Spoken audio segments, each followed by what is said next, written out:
Welcome back to the show. My name is Chad, and we are here to talk about another Kickstarter. And we'll be catching up with a guest that we've chatted with before. Uh, it was 3 years ago, but Ben Lacy's back to talk about Awesome. his Shark of War. So let me bring him in and let's see what he's been up to and what he has in store this time. Hey, how are you doing? Hey Ben, how's it going? Not bad. Not bad. Thanks for having me back. I think it's been too long, so glad that we were able to make this work. So before we jump into the talk about the Kickstarter, what have you been up to in the past 3 years? Well, I don't know what we talked about last, but Shark of War is now on issue 8. Mhm. I've created 2 other comic books in the same universe: the Cthulhu Man, which it was kind of a one-off, and then the Vicious Vixens of Dakawanga, which is a spin-off of Shark of War, takes place in the same universe. And it's had 2 issues out now, and the 3rd issue should be doing its Kickstarter early next year. I've also had Samson come out in the interim as well, and that's more of a straight superhero comic book about a young boy who is experimented on by the Nazis in a concentration camp in an effort to make a super soldier, and they wind up giving him superpowers, and he becomes known as Samson. Obviously because of the biblical character, but it's really not related to the religious character. Okay. Um, so I think last time that we talked, you were you were working on crowdfunding issues 1 through 4. So um,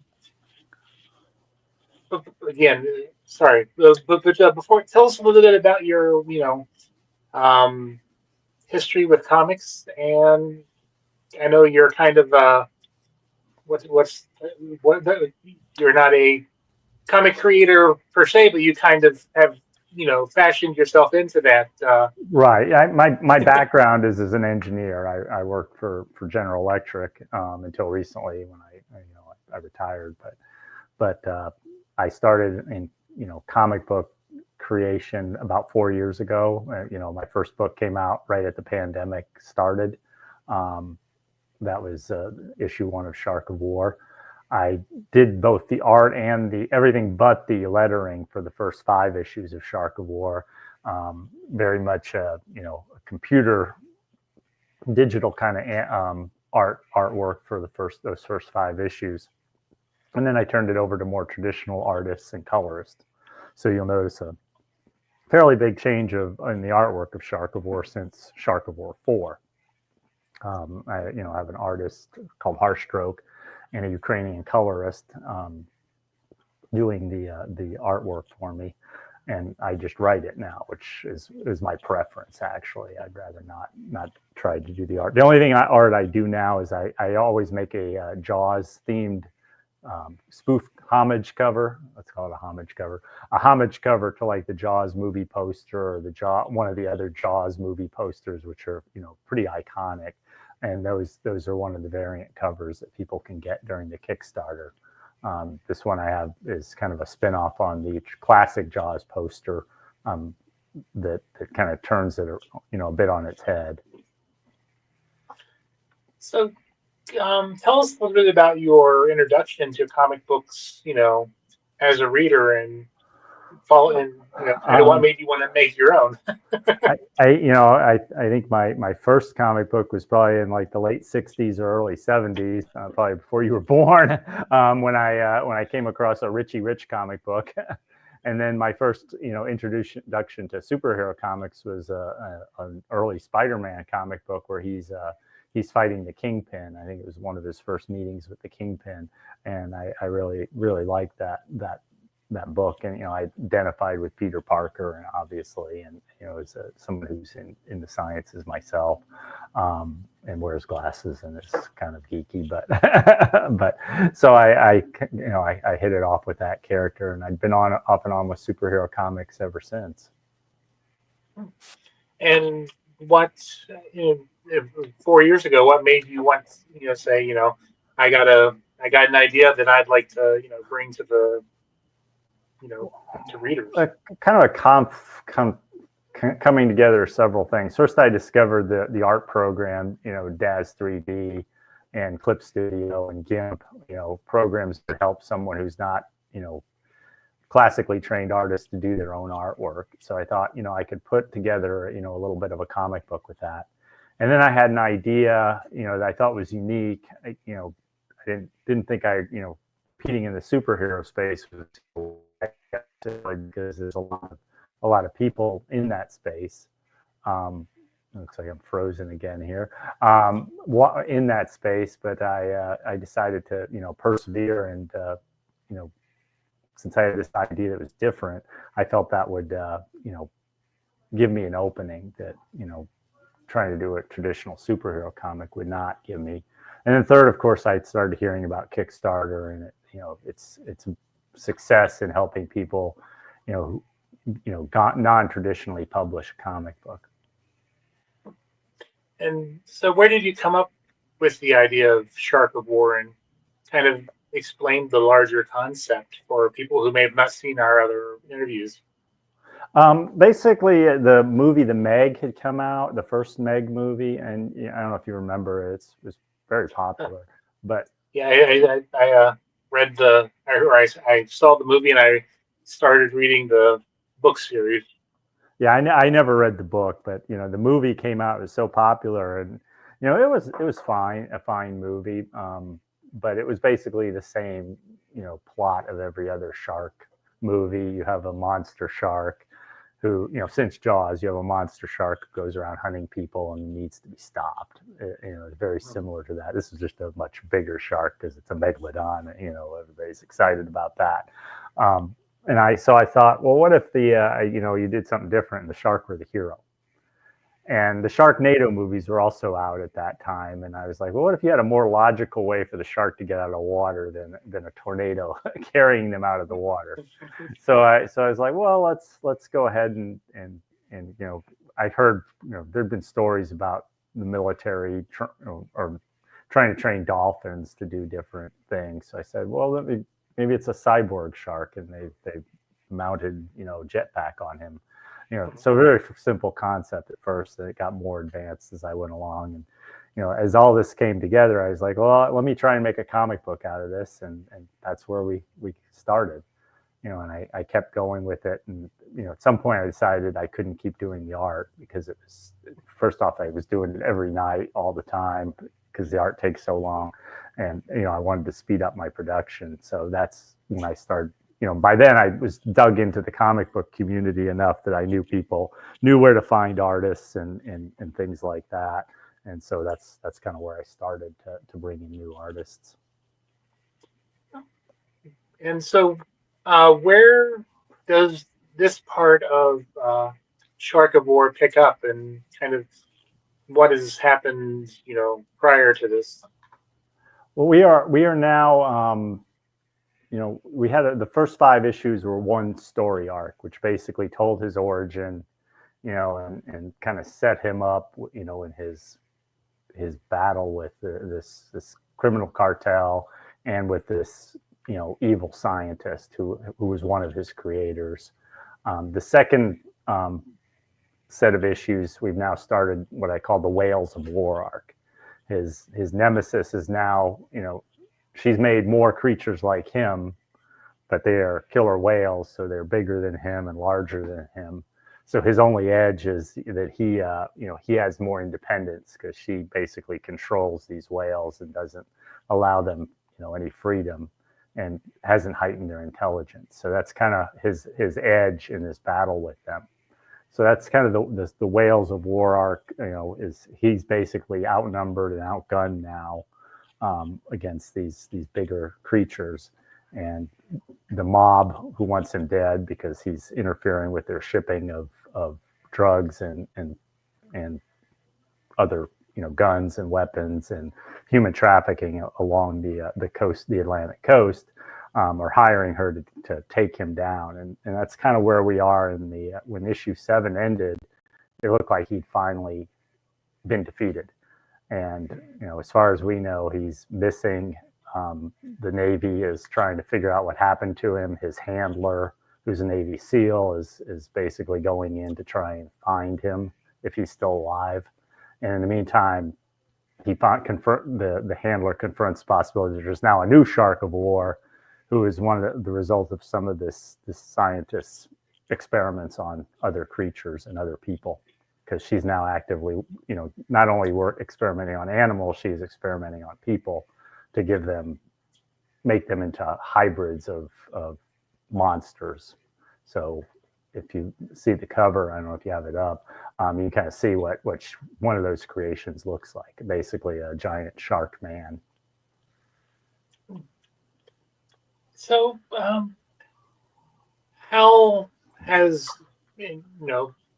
as you've from when you started the series to now,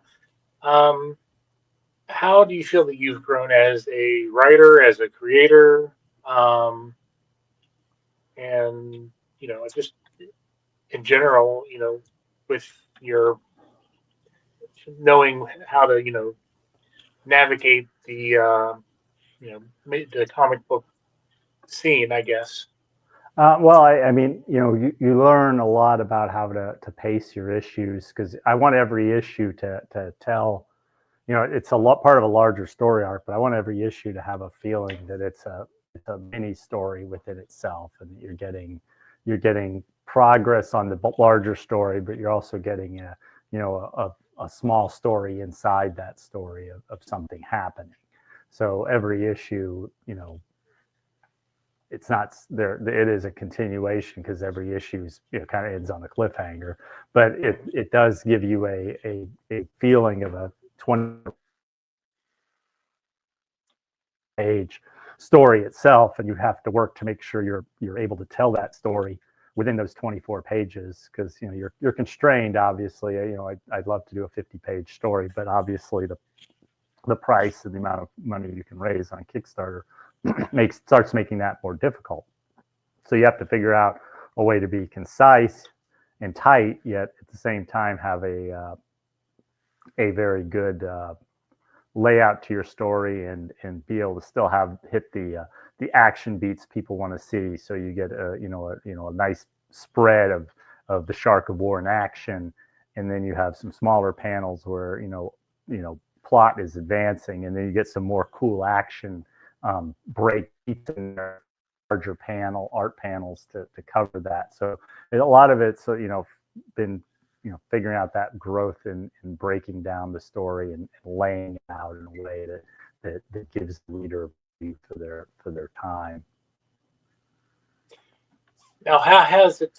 I know you mentioned that not doing the art and stuff yourself has saved you a lot of time, but how is it working with with an artist, so to make sure that your video, the story you're trying to tell it comes out on the page, but also I assume that you kind of let them also um, help tell the story visually.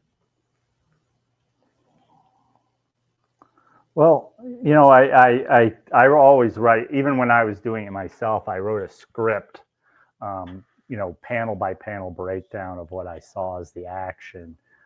So I usually, I still do that. So I do give panel by panel what I'm seeing, and then they come back and they give me thumbnails of what they think the layout might be for those panels for each page. And then I give them comments back while we're still in that thumbnail stage to try and get it down. A lot of times, I'm pushing them to zoom in on the action when there's somebody punching somebody or something like that, or to make things, add some things. So I'm kind of always pushing my artists to do more. They probably get annoyed occasionally. To add more and to make it, more there, in terms of, being dynamic. because this is supposed to be a dynamic story. It's not it's not a think piece. It's it's an action comic about a cyborg shark. So, kind of what inspired you to kind of, besides, I would assume wanting to grow as a writer, to go off into try, branch out with, the Sharkivore characters and, into the superhero genre yourself? Well, I occasionally wrote, and I like to write, and I like comics, so I really wanted to get into this story form if it was possible, and so that's kind of how I got into it, and wanting to do it, and then it's I had other ideas beyond Shark of War. In fact, Samson was probably my first comic book idea I'd been toying with for like 20 years. So once I had a little more of an audience from Shark of War, I decided to try and branch out into that and to do that as well. So, with this, with you being no stranger to Kickstarter, how is this experience so far, and what lessons have you learned from previous ones that you are trying to apply to make sure that this one is successful? Each of them is always hard because it's I'm not enough of a name that I can just put my stuff out there and I fund in a day. So they're always funding toward the end, which is always a little nerve wracking. And I didn't want to do this Kickstarter so late in the year. Originally, I'd hoped to do it earlier, but I had a lot of things going on earlier, so just lined up that I either do it now or I put it off all the way for more than another month, 2 months into the new year. So I'm hopeful that it'll still work out, but it's not ideal to do it late in the year, to my mind, around the holidays. But so far it's going okay, but it's probably gonna be tight again. So, uh, what are you offering as reward levels for people to uh, back the project? Well, the bonus I have is for the first 100 backers, physical backers, they get a bonus comic book from my back catalog. Um, I the first 5 issues of Shark of War I recently compiled into a hardcover volume. So I have extra comic books, floppy comic books, with some of my coolest covers from those first 5 issues that I basically think I'm wanting to clear out of inventory. So I'm offering those as a free bonus. So anybody who backs as a hard copy is going to get 2 comic books, and you're going to get one of my cooler covers. Like I had an artist do a Death of Quint cover for a Jaws fan. There's some other cool covers of the shark crashing through a window at a scientist. That's a really cool looking cover. I think I have a cover, of the heroine Marissa, in a bikini cover, for those who are interested in that. So basically, those people that back will get first choice of one of those bonus comic books. So you're basically getting whatever you pay, you're getting comic books minimum. Of course, I always offer in I have a lot of friends who have digital comic books, so I usually offer some bonus digital comic books. There's also, I had when my camera's dead again, I have my Shark of War plushie that people can buy as an add-on. It's basically a branded Masher, plush, soft plush stuffed animal. Yeah. I mean, I've seen them because I've seen you post, when you go out to and do like conventions, and you have them there, and so I've seen them. They're really cute. Yeah, it's a really nice little thing. I'm really kind of pleased with with it. So I always take it around and offer it as part of the campaign. help people. Will here. I've restarted my thing again. Probably won't last the whole time. I can show people the branded plushie. Let me. Yeah.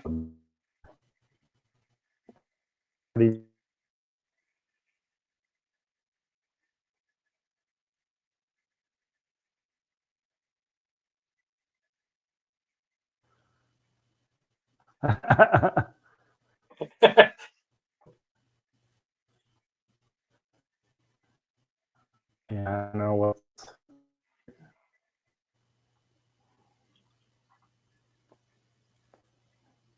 Yeah, I'm seeing you again. Can you hear me? Yeah, I can hear you. Yeah. This is. Yeah. Don't worry. I locked, locked Through in the on a power good of picture editing, we'll here. take care of this. I locked in on a good picture. You did. So, Yeah. do you have a like a is Shark Award, as far as you know, like an ongoing, or do you have like a I had an story endpoint. yeah. Yeah, I have an endpoint for it. My thought had been that it would go, you know, at least 10, and maybe as many as 13 or 14 issues. So this is probably toward the back half at this point. Obviously, we're going to see how the Kickstarter goes, and but I kind of visioned it as a story, a trilogy kind of story. We're in the second part of we're in the second act of the trilogy right now. Mm-hmm. I may decide to accelerate and move it close shorter, or I may extend it longer depending on the audience response. And obviously, I've got it. Like I said, I've got the other books now as well. Vicious Vixens is actually probably my most popular book right now. Cute girls, shocking, I know, but it's something that I'll probably focus on if more because their story is going to go on as well. So tell us, well, while we're at it, tell us a little bit about that series or that story. Yeah, and in Shark, there's a scene where Sharkivore rescues some women from human traffickers. And he doesn't really rescue them. Basically, they're out at sea, and he kills the traffickers and leaves them floating there on the boat. And afterwards, I was like, I wonder what happened to those women. And then the Vicious Vixens kind of spun out of that, and it turned out there are 8 women, each with a unique skill set that the mob had brought together for some reason.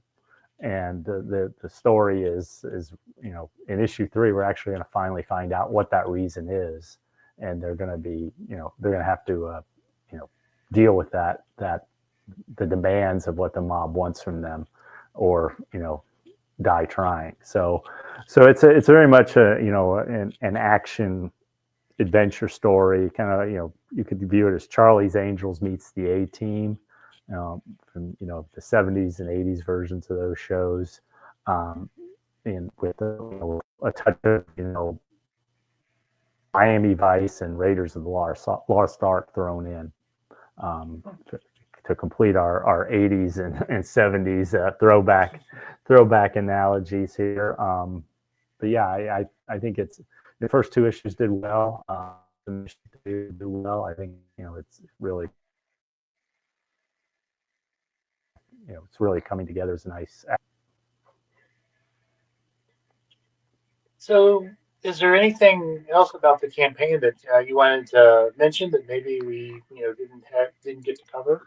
Yeah, I mean, a book that's 8 issues in. I've noticed most of my backers. So right now are people who backed me before.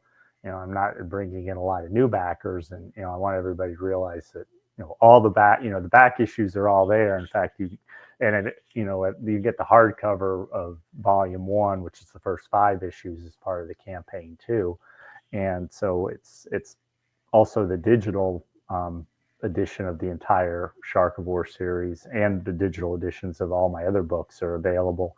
And I really price those, I think, on a per issue basis very low. I think my digital comics I'm doing 12 for $22.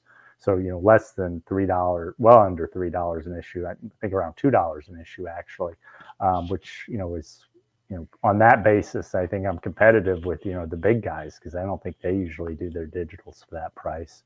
And if you buy, my whole series, I think the price per issue becomes very competitive too, with shipping and bonuses as well, because I really want people to get all my books.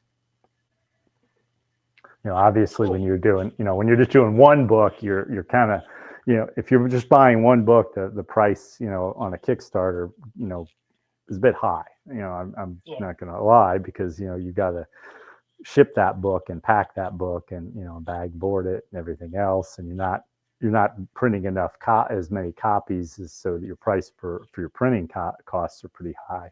So you're actually getting, with shipping, it's probably rare that anybody's doing a book for less than $14 or $15 for a floppy.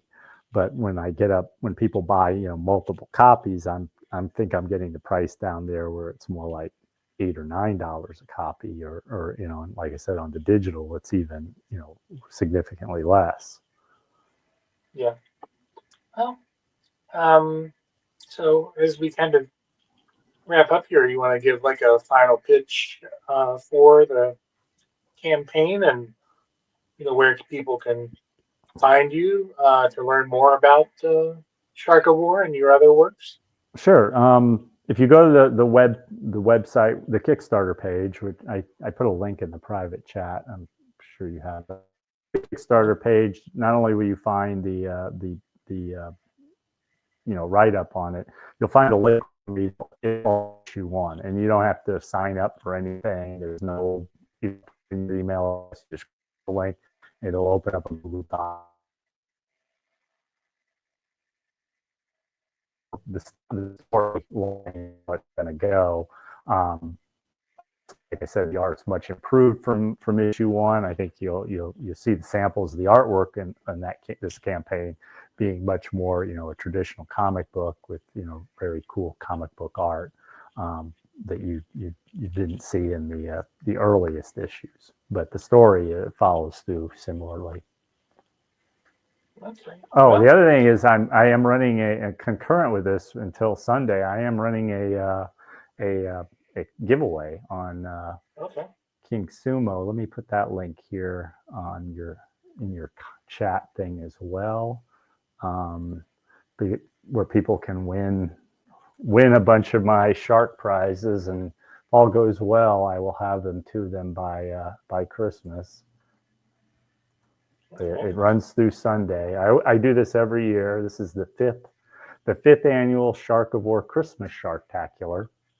I also did a 5th annual Shark of War Sharktacular a year. Once at Christmas, like right around Thanksgiving, and then once at Shark Week, kind of as a Shark Week celebration.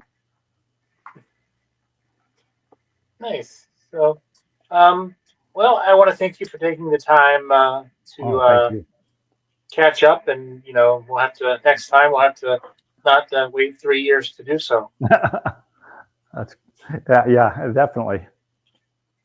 So, well, you can find Shark of War and many other great projects that are currently being kicked or crowdfunded in our weekly crowdfunder corner, which you can find on our comicwatch.com website every Saturday at noon.